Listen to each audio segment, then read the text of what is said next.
Ah, Kansas. You've probably driven through it, but you probably never listened to it.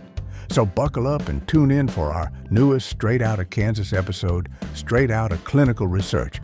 Today, the ladies visit Kelsey Baker in Derby, Kansas. Once a co-worker with Jaime and now a dear friend, Kelsey is co-founder, co-owner, and chief commercial officer of Integrity Clinical Network. ICN is a Wichita-based clinical research site network with a straightforward goal to do clinical research right every time. So during this Women's History Month, we are glad to take a seat in the outhouse with our badass friend Kelsey, who is shattering glass ceilings and breaking beakers, all for the greater good. So pull up a seat for Straight Outta Kansas with real tales and happy trails. Enjoy. Hey, hey! Hey, welcome! Welcome back to Straight Outta Kansas. We are coming to you from the outhouse in Derby, Kansas! And we have a very special guest today. It is Kelsey. Kelsey, should we use your last name or are you just fine with Kelsey? You can use my last name. It's Kelsey Baker, and I met her when we both had different last names almost a decade ago.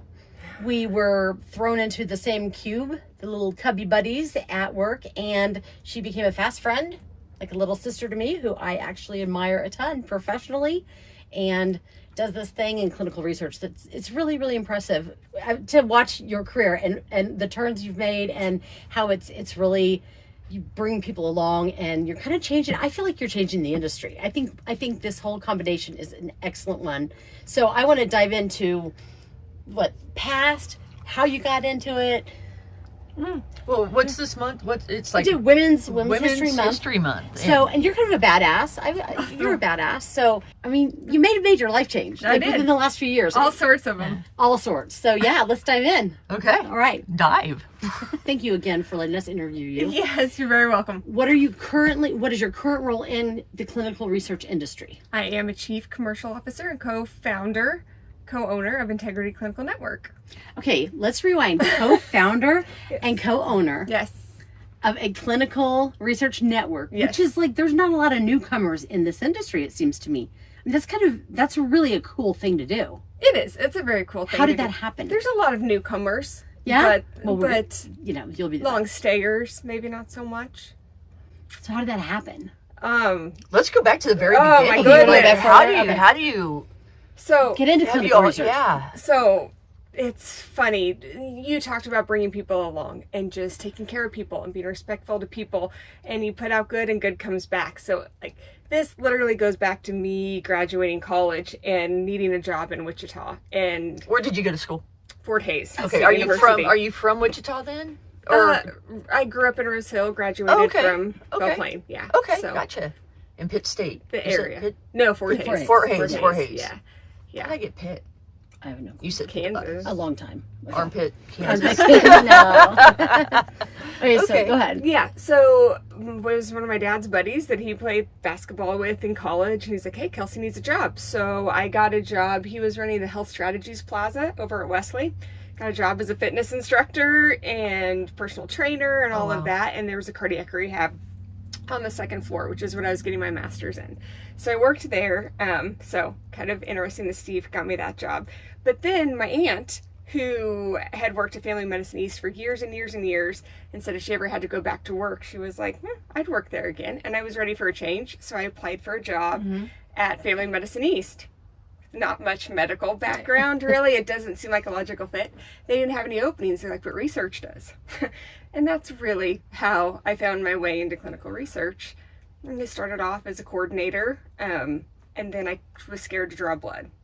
It's literally what it was. I couldn't do it anymore. Like, you had to meet certain qualifications. I'd been a coordinator for 3 years, and I was terrified. I was so scared. Like, I could draw a lot of blood out of like an orange. But when it came to putting a needle into a human is where I drew the line. I just couldn't. So I went to Cindy, who ironically is now a co-founder of Integrity with me now. And I was like, I can't do it. And she was like, you're a good employee. I don't want to lose you.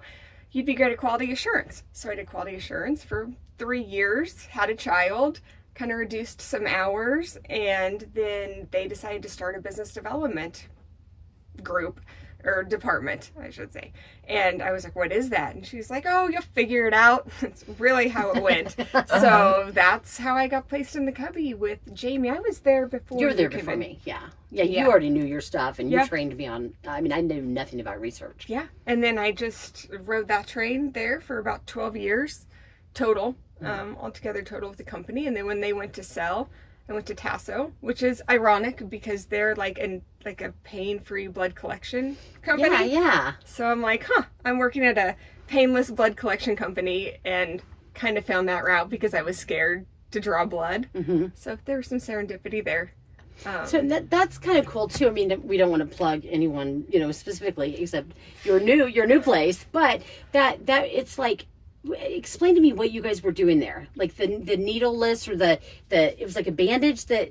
It was a perfectly paired incision and suction that extracted capillary blood from the body. So it was kind of like a swing little blade, paper cut essentially, but you didn't feel it. It was so quick. And then it was mainly the suction in the device that pulled the blood out. And instead of drawing, it was mainly a pediatric application is what I thought was so important for going into clinical trials. I mean, you could only do, maybe 4 blood draws in a clinical trial. Like, you're just not going to get a parent to sign up for too much more unless it's rare disease or there's a lot of benefit there. So there was a lot of trials were hindered because they just needed more blood. That's your data point. Right. And without it, it just became tough. And that's where they did higher blood collections, like population PK and things like that. They really had a good, so that's why I joined, was kind of the pediatrics path that was there. Well, we've talked about treatments for kids, especially, and how that is a big issue. Needles, fear, the frequency of visits and stuff. And I can tell you, and my daughter Jaden did, she has a baclofen pump, but she used to do Botox in her legs to help her walk. And it was excruciating. I mean, it took, 4 or 5 grown adults to pin her down to do that. And man, if there was a different way to deliver it, I mean, I know you guys are sucking it out, but to deliver it would have been, super cool. Well, we worked with a muscular dystrophy population, and those children are so fearful of needles because their whole life, all they've had is needles. So this is just a matter of still getting them the care and the dosing that they need, and just not terrorizing these children any more than they need to. And for caregivers, that was something I didn't understand either, is those parents are rotating their children 2, 3, 4 times a night. They're exhausted. So they don't get bed sore. So it's easier for the parent to collect as well. And it was kind of nice to see. Yeah. And in the caregiver role, it's hard to know that until you've kind of been in it or seen it too. How are your boys with needles? Were they... Oh, no, not big fans. Not big fans. How's Riley with needles? She okay? Yeah. I don't think she's ever had an issue. Good. That's awesome. Yeah. I mean, I clearly not a big fan. And Jordan's in nursing school doing that now, doing the needle thing. Do you have she a did needle a cath problem? the other day. I used to.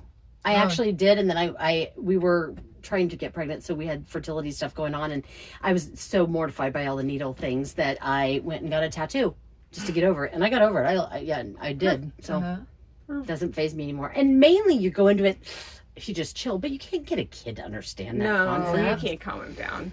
In the middle of that, you met your boss at the time for business development, John, who is just a stellar guy. He is. Yeah, he's fantastic. He was chief business development officer. Came in for a few months. It was kind of a little whirlwind. He pulled the group together really well, really cohesively, got us on the right path, and then sailed off into the sunset onto his next thing. Yeah. And he is part of. Now you plug away. He is CEO of Integrity Clinical Network. Yes. Wow. And that is what you started, co-founded with him, as well as Cindy Tommy and Dr. Scott Myers. Is that correct? Yes. Okay, so that's based out of Wichita. Can we say the other big part of that, the newest part of that yet? Oh, our expansions. Yeah, you're expanding. Yeah, I mean, I think I could say, yeah. Yay, cool. Outside of Kansas. We won't get specifics, but location outside of Kansas.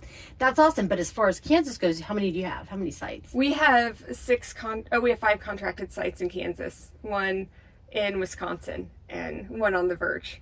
I like to oversell, so I'm going to do that. Overachiever. that. That's why we're talking to I her. get my hand slapped for overselling. Like, you got to talk this stuff into existence. Yeah, So. manifesting. Yeah. big. Yeah, Yeah. that's awesome. Well, you know, my job. when I met you, I thought, oh my gosh, she's so cool. And I've always thought, like, you have confidence and stuff. But I think it takes a lot of cojones to, like, do what you did, that career change at the place where, like, I'm panicking to, you know, get benefits and get ready for retirement. And you're, like, starting an awesome new thing. How'd you do that? Yeah, I mean, I'd had a really good research experience for 12 years. I saw really good work. I saw, I mean, not everything's perfect, not everything's hunky-dory at companies, but for the most part, the way patients were treated and the way research was done, I felt really good about it. And then we kind of ventured off into the world of unknowns, and I just kept thinking, I know people that can do this better. And that's how we decided to do it. It was just, we'd been in the industry so long. We had names for ourselves. We had standards that we wanted to keep. And kind of being on the front lines of sales, selling what's going to unfold over the next 1 to 5 years for some clinical trials. I just couldn't in good faith sell something that I didn't think would be delivered on in 5 years. Right. Because I'll just be in this industry too long.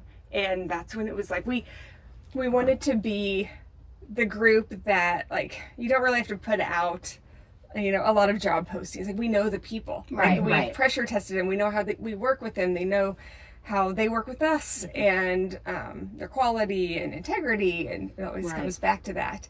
And that's kind of how we've worked so far. And people that we have just stayed in touch with, stayed close with, we've just continued to always offer something if we can. And the whole, the man that got me the job at Health Strategies, even now we're getting connections from, like, local hospitals about, like, imaging and different partnerships that we're forming. And it's been neat because he's like, wow, I saw you right out of college. Oh, wow. And you were working the front Yeah. desk. Yeah. And now Look at I'm you. sitting in meetings with you in Right. hospitals talking about contracting for imaging and things like that. So it's neat to see that unfold. Right. Wichita's not big.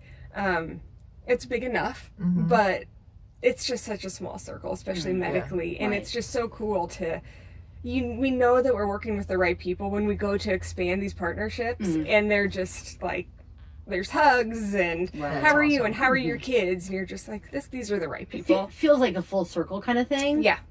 Did you ever feel like, oh my gosh, what if this doesn't work? Do you ever have a doubt in your mind, or did you just always know this is what I'm meant to do? I'm going to thrive at it. And I mean, I don't know if we've made it work yet. We still have time to tell.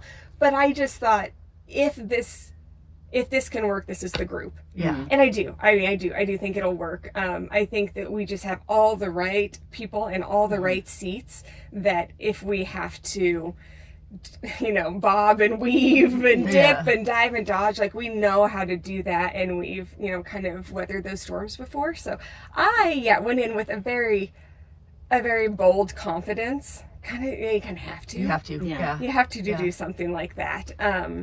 But also, there's a lot of safety in the co-founders. Right. Yeah, I wasn't doing this alone. It wasn't just me. Yeah. So what was that conversation? Who did you just middle of the night go, you know, I'm going to call Cindy Tommy, or I'm going to call John, or or John said, hey, I've got an idea, let's try this. Or how does that happen? Like, who made the first call? It's complicated because I was kind of exploring things, but it's like, how do you talk to these people that are already, you know, kind of so entrenched in what they're doing without them being like, no, you're crazy, or how do you bring it up?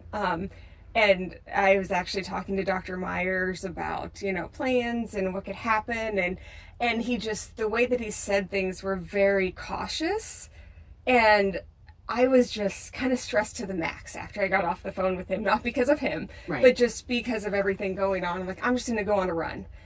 And I'm on that run and my brain's going, and I'm like, am I reading into what he said? Or it was almost like he was baiting, maybe we should do this, maybe we should. But I'm like, that's a big read, you know? So I got back from the run and I called John, and I'm like, am I crazy? Like, did I read too far into this? And he's like, there's only one way to know, call him. Yeah. So I called Dr. Myers. Same day. Yeah, this all happened in like 4 hours. Oh my gosh. And I mean, there was nobody that we would have done this with besides Cindy, you know, operation. So that was the fourth piece was easy peasy.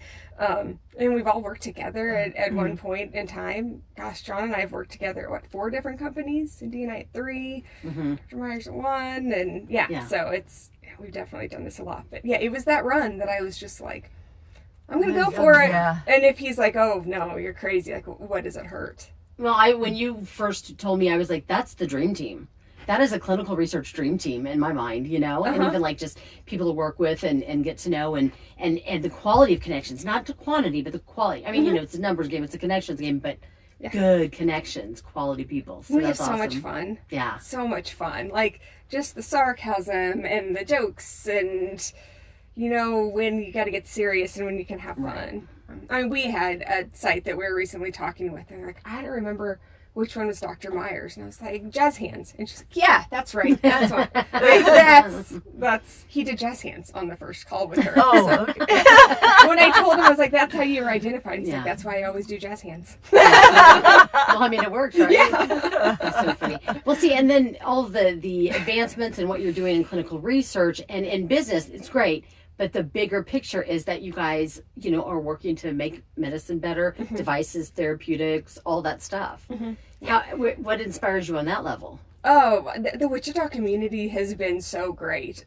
Like, willingness to participate in research and trust us.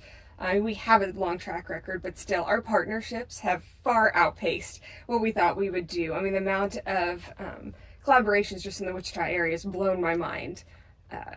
Now it's about getting them studies, which is also my job. But I think the receptiveness has been really cool. A lot of physicians interested in offering things that patients can't have.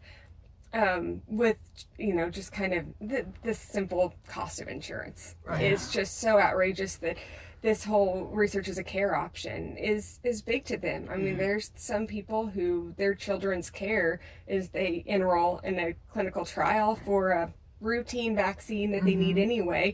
They're followed for a year. You know, if they're getting a physical, they're getting labs tested, they're getting some sort of oversight, and that is their only access to care. It's so very sad. Yeah. Very sad. It is, but it is definitely a big angle. And then just the access to, my favorite study that we find is when there is no treatment. Not that it's great not to have a treatment, but where this is something that we could offer to somebody with no other solution. Right. Those are the trials that I get really excited about. Well, and in doing that, when you were talking about finding things that need to be done and insurance as an option or clinical research as an option for treatment, like it's your treatment plan, that we were talking on the phone about, you know, several situations, several people in your life that are in a certain situation just for insurance, just for medical, or maybe even just for financial. What have you seen with that? It drives so many decisions. You know, whether you stay in a unhealthy or unhealthy is probably a great way to put it, job. You know, you don't believe in the culture of the company, you're not being treated well at work, but until you can find something else, that's your best option. And then you're pigeonholed to different areas based off the quality of the insurance. I have a large family. Insurance isn't just insurance. Right. And the amount of people that I know that have insurance, and it's basically catastrophic insurance. Like, we don't use this unless It's bad. it is just terrible. Yeah, and then that's sad as well. So, I mean, that's what clinical research doesn't touch insurance. Everything is just direct billed, and that doesn't, so it's equal as far as participation. There's no limitations to participation in that aspect. And does it, you had mentioned too that you had some people you knew who were staying together as a couple for insurance or had gotten? I think hypothetically, that happens. Like, there's certain situations where it's like, oh, well, this isn't great, but, you know, you're carrying the insurance, we'll do this so we insure kids. It tethers a lot of people to geographies as well.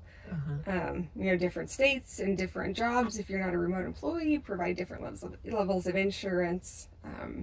It was, I mean, I've had some that were just kind of make or break. And it's hard to compete with certain industries that can offer such better insurance too. So Right. I often wonder, what would this world look like if people could just do what they loved?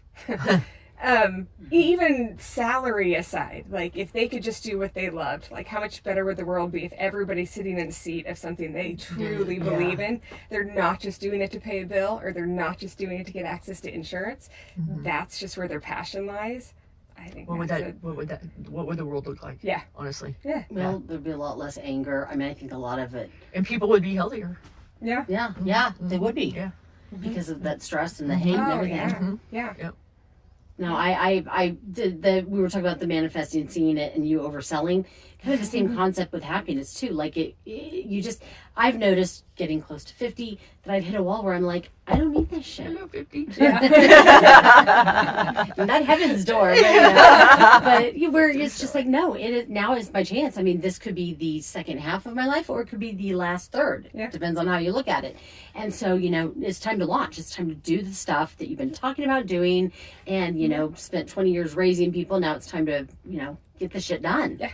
Dream big kind of thing. Yeah.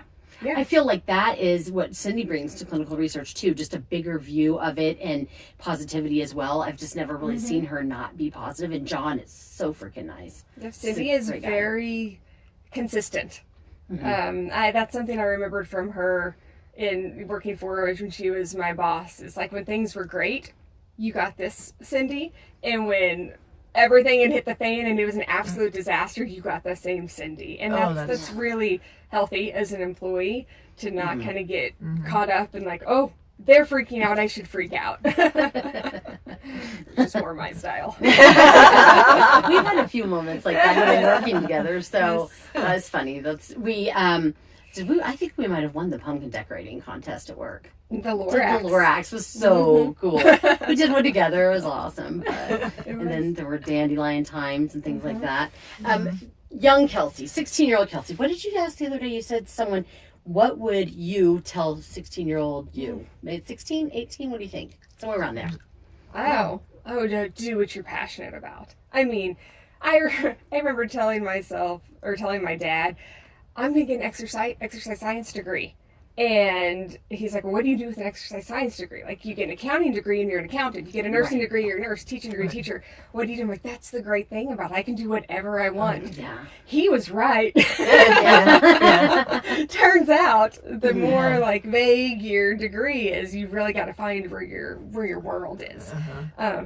I got extremely fortunate in college because I may not have been real in tune with my college advisor, and I got put in all pre-med classes straight out the gate. Didn't even know what I wanted to do, but I'm like, this chemistry is hard. But I met a ton of really great, smart people that I became friends with and am still friends with to this day. So yeah, I would just say, be a good friend, make good decisions, and just treat everybody right. I mean, I never want to be judged off the person I was any day besides today. Right. Like, Yeah, that's a good way to think. I mean, like, people that remember me from high school or college, it's like, I was the best version of myself I could be then. Right, right. But, the whole, when you know better, you do better. Like, just today. Yeah. Today forward, every day. Like, that's how I hope to be judged. Because I look back at things I did a week ago, and I'm like, why did I look like that? I'm better than that already a week later. Well, and sometimes that feels like an industry like clinical research. Man, you could do better. I feel like you guys are putting your best foot forward, but it's the same foot. You're always putting that same foot forward. And, like you said, do better once you know more and have more information. Do as best as you can with the information in front of you. Yeah. But that's kind of the whole clinical research game anyway. Yeah, it's the little things. We want to be the most accommodating place for study monitors. And I mean, physicians can be busy and overworked and short with them, and we want it to be a place that they want to come and they feel respected and welcomed. I know Cindy will play with the kids, if a parent's being seen, she'll help them carry their stuff out to the car if it's a windy day, the little things that just make all the difference in patient experience. It's all in who you surround yourself with. Yeah. Yes. Absolutely. It sounds like you have such a great team. Yes. You need one more. I'm think I'm doing podcasts. People. This is my new Sticking her life. foot in the door. Here I am. Hey, remember me? But you were a very interesting part of my career growth, because when I came into the world of marketing, when, as insane as it is to say that I would have been your direct report for marketing because I knew nothing about it, and I still don't to this day. But I have always lived in a science world, black and white, it's right or it's wrong, and thick skin, and not that you are extremely thick-skinned, but you do a request budget to a sponsor, and you're like, it's too high, we hate it. You don't really get your feelings hurt, but when you have like poured your heart into something artistic and creative, it's like your soul is in that, and like looking at it and like appreciating that was a whole shift for me in the form of leadership, and then wanting to be like, that's bold, and taking a risk and pushing, Right. and like looking at it and like, well, what if I looked at this and it wasn't a company I worked for? Oh, it's fine. Yeah. And just really stepping back and like letting myself relax a little bit. You brought a lot of that to me when we worked directly. Well, we had fun, but we I mean, not hands-on, but like we saw each other through different times and phases. I mean, we've been through, like, you were at a reception of mine, one of the marriages, and I mean, well, I mean, it's just weird. No, I a few, but no, but I mean, it's like, I remember when I first met you. First of all, when I first met you, like, I wasn't even out. And I remember when I told you, because I was like, I can't share a cube with this lady and not tell her this thing. And you're like, damn it. This lady said, damn it, you're cooler than I am. That's exactly. Kelsey says I'm cooler than her. And I think you're cool. So I'm getting all choked up. But I will always remember that. And it's in the back of my head whenever I have like issues, like, okay, I'm going to walk in this place and I'm going to, participate in a conversation with my girlfriend, and I'm not going to be weird about it. I'm not going to worry about who's looking and thinking what, because damn, I'm cooler than Kelsey. And you not to make this all about me, but I was so flattered that you told me. Because I think I was one of the first. You were. I was proud of myself that you were comfortable to tell me, I guess is how I should say it. Let me tell you a secret. Sherry is on another podcast with her best friend Jax. Find them under Unfiltered on the socials, and also streaming on Spotify. Check out Unfiltered. Hey, Aspen, why did you choose real estate? Well, that's simple. Passion, community, and growth opportunity. But most importantly, to help others. So to answer your question, I chose real estate so that I could be there for you. A lot of people say that, art mirrors, or like art, movies and things like that mirror life, or vice versa, reality and all that stuff. But it seems to me like you had a lane jump professionally, kind of almost at the same time you had a lane jump personally. Yeah.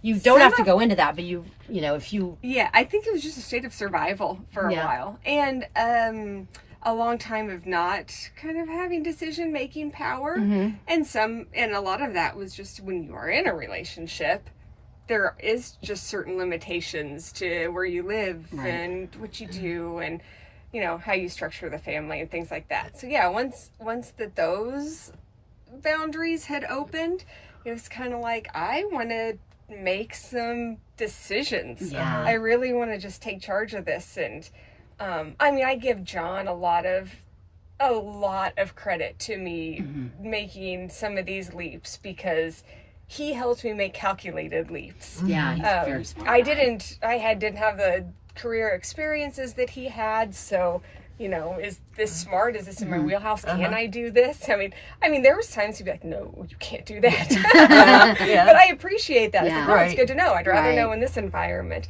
So it was like I was going out and I was doing them on my own, but I kind of had that safety net of, oh yeah, he says I can do them.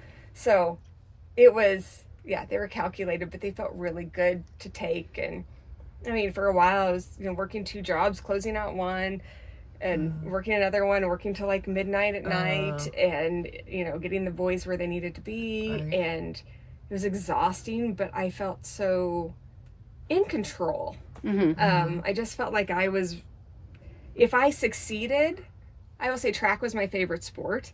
And I love teams, obviously, but I did like that if you succeeded or you failed, it was your fault. It was you. Yeah. And that's kind of how I felt in that moment. I'm like, this is my chance. That if I succeed, this is me. Yeah. And the motivation of like, if I fail, everybody knows it was just me. Yeah. It kind of motivated me. Like, no, this is my pride moment. Like, I'm going to make this work. Whether I'm up all night long doing what I need to do, it just never stops. Like in the shower, on a run. Well, there are more walks now. It just whenever I'm driving, I'm just always playing work scenarios through my head. And well, what if I replaced this with this?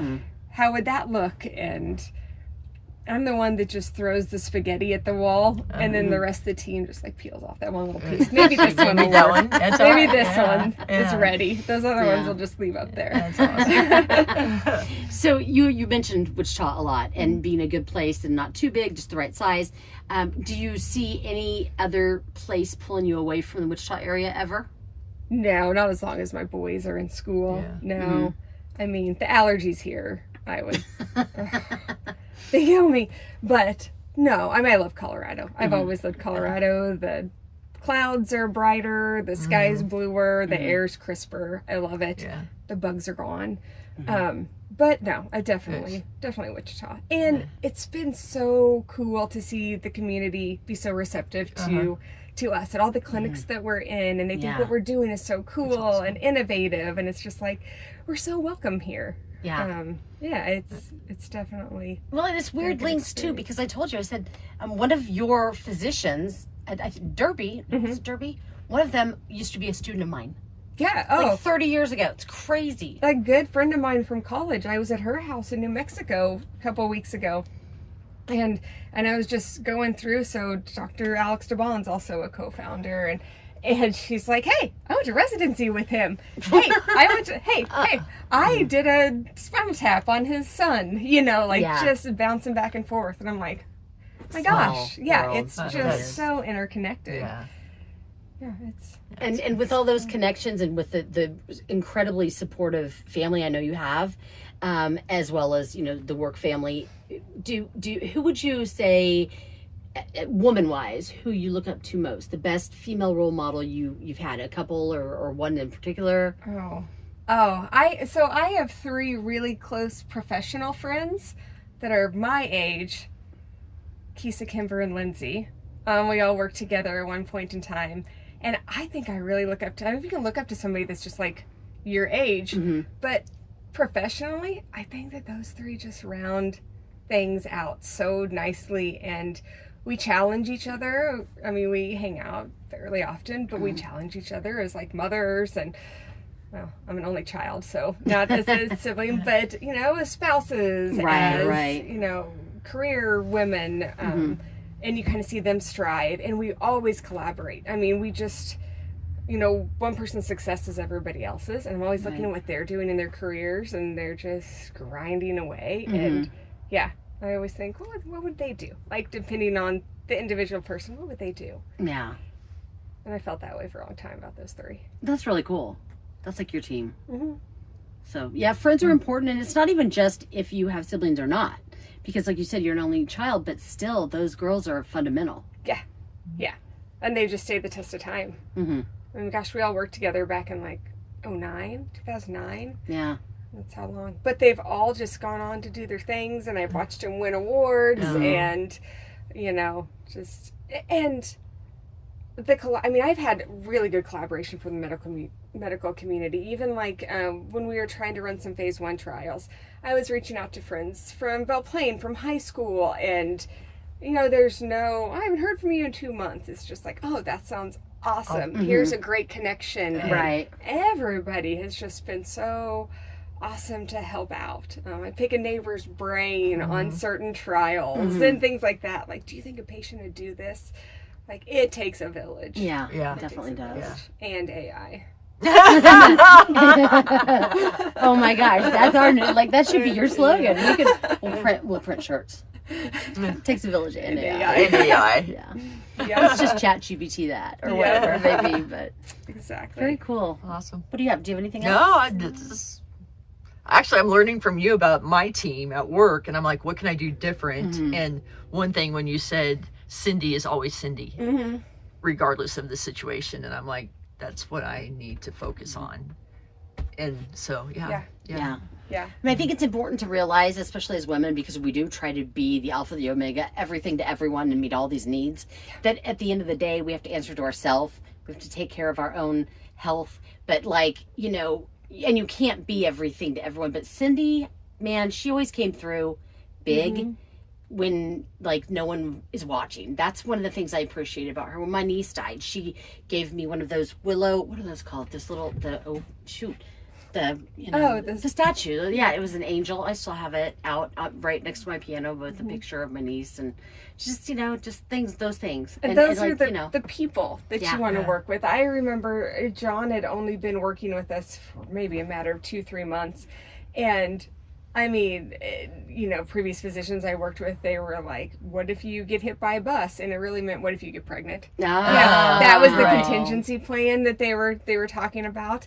And I think it was like 3 months in, and John's like, how many kids do you have? And I'm like, oh, I have one. He goes, oh, you should have more. I mean, if you want to, they're the greatest things there. And to have a boss, let alone a male boss, just be like, oh man, if you want to have kids, you should have more. It's the greatest thing. Where usually they're like, when are you thinking about having kids? You know, it's kind of a fear thing. And I think women are scared to say if they're pregnant.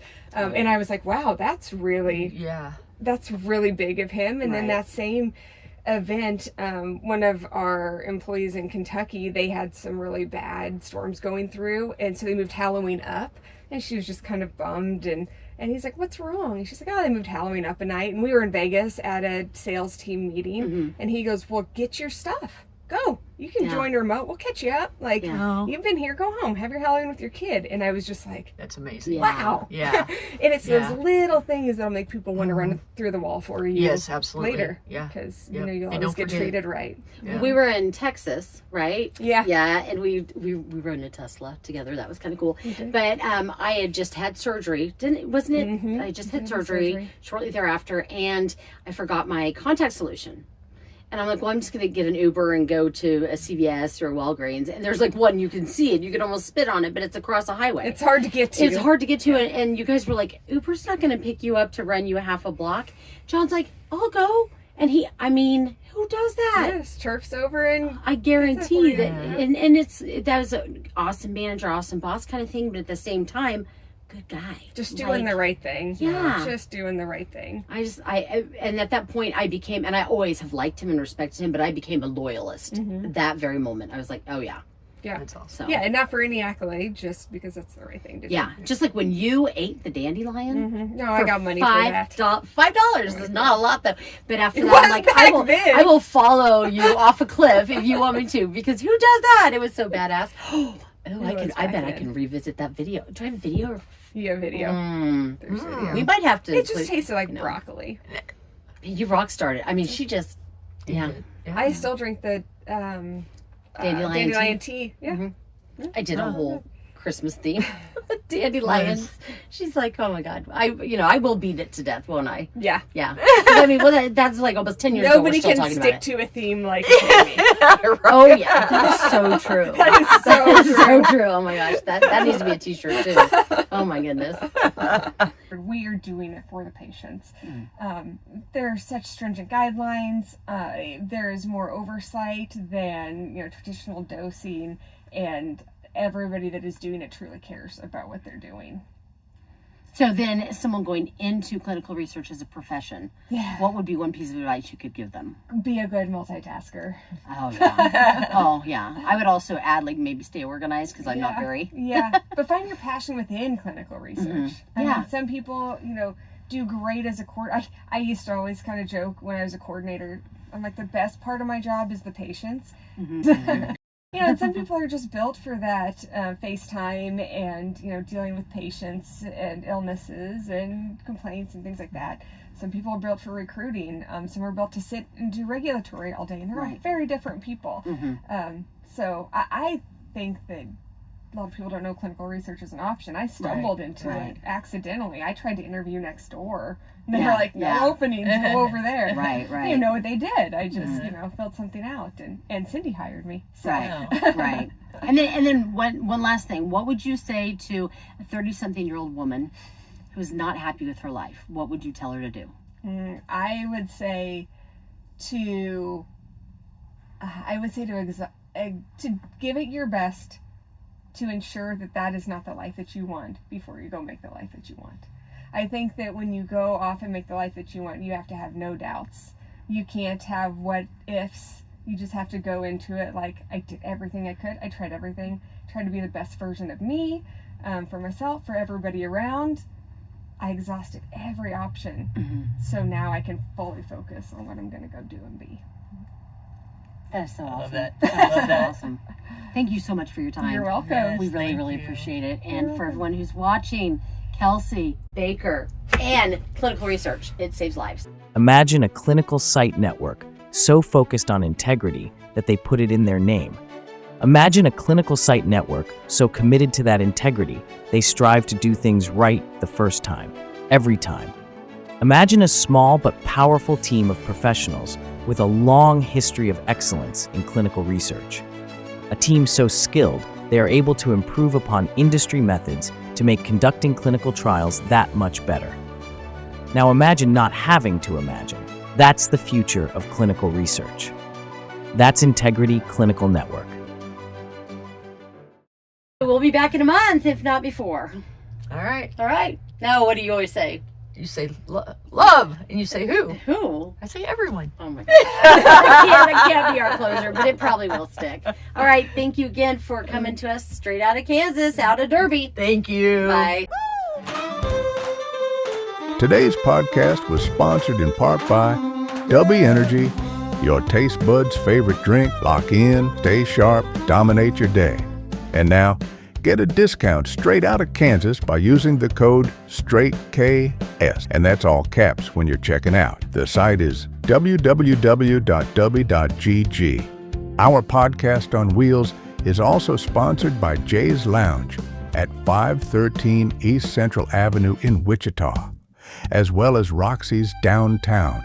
Your live local theater, call 316-265-4400 for ticket information.